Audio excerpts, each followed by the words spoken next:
à le faire, c'est important.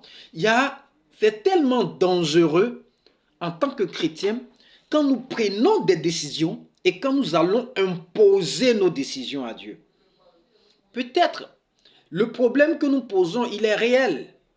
Le problème est réel. Comme le problème qu'Israël pose ici, c'est un problème réel. Parce que quand on a à la tête du peuple des gens qui sont censés éclairer, des gens qui sont censés orienter le peuple, des gens qui sont censés instruire le peuple sur les choses de Dieu, et que ces personnes-là démissionnent, le peuple, en quelque sorte, il est perdu.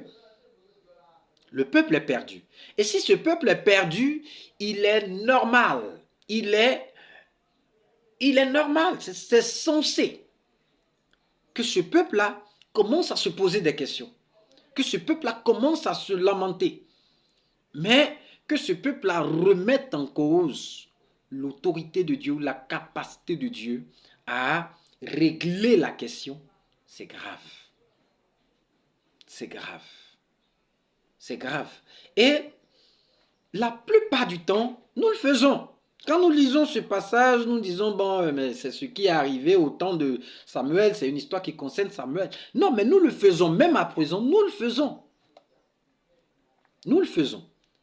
Nous prenons constamment des décisions dans nos vies sans associer Dieu, sans consulter Dieu, sans poser ou exprimer notre difficulté à Dieu. Et souvent, quand nous exprimons cette difficulté, qu'on tente de nous raisonner, nous refusons catégoriquement. Parce que nous avons des idées arrêtées, nous avons déjà arrêté des choses dans nos vies, des choses dans nos têtes, des idées qui pour nous sont la meilleure procédure pour la situation donnée. Mais diantre, nous ne sommes pas des païens. Généralement, quand nous prenons des décisions dans lesquelles nous n'associons pas Dieu, ou pour lesquels nous ne consultons pas Dieu, la fin est désastreuse.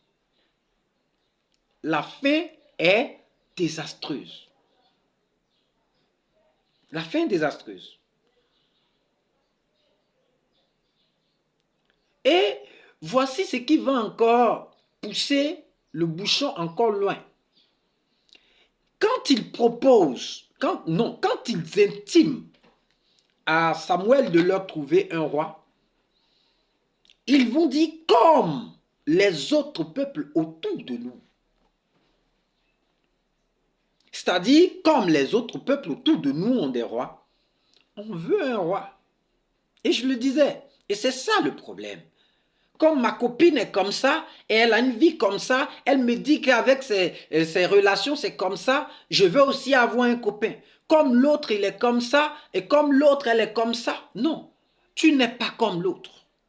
Nous ne sommes pas comme les autres. Nous sommes nous, le peuple de Dieu.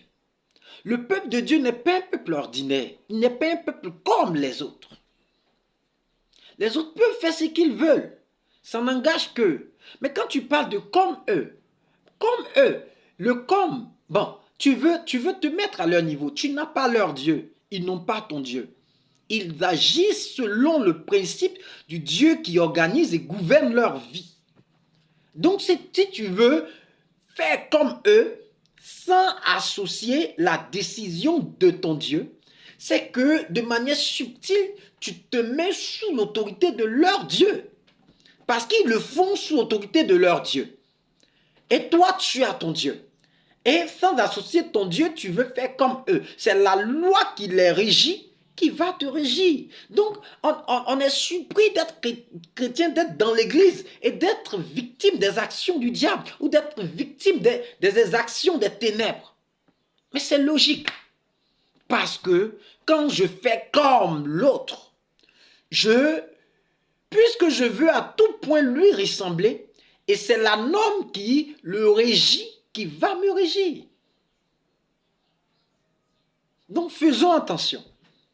Bien-aimés dans le Seigneur, nous qui sommes chrétiens, qui aimons Dieu, comme nous le disons, si nous aimons vraiment Dieu, ne prenons pas des décisions actives à la place de Dieu. Ta situation peut-être fait mal, c'est douloureux.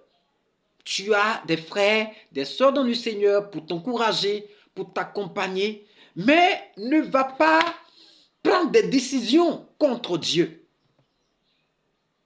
Si Dieu ne fait pas comme ceci, si Dieu ne fait pas comme cela, s'il ne fait pas comme ça, s'il n'agit pas comme ça. Non, ce n'est pas la vie chrétienne. La vie chrétienne, c'est avant tout une vie de soumission, de respect de l'autorité de Dieu. Parce que le fait que nous soyons par Christ, par notre unité avec le Christ, devenus des enfants adoptifs de Dieu, ne nous permet pas d'être arrogants vis-à-vis de la personne de Dieu ou envers la personne de Dieu. Parce que Jésus, notre Seigneur, qui est le premier-né d'entre nous et notre frère, n'a jamais exprimé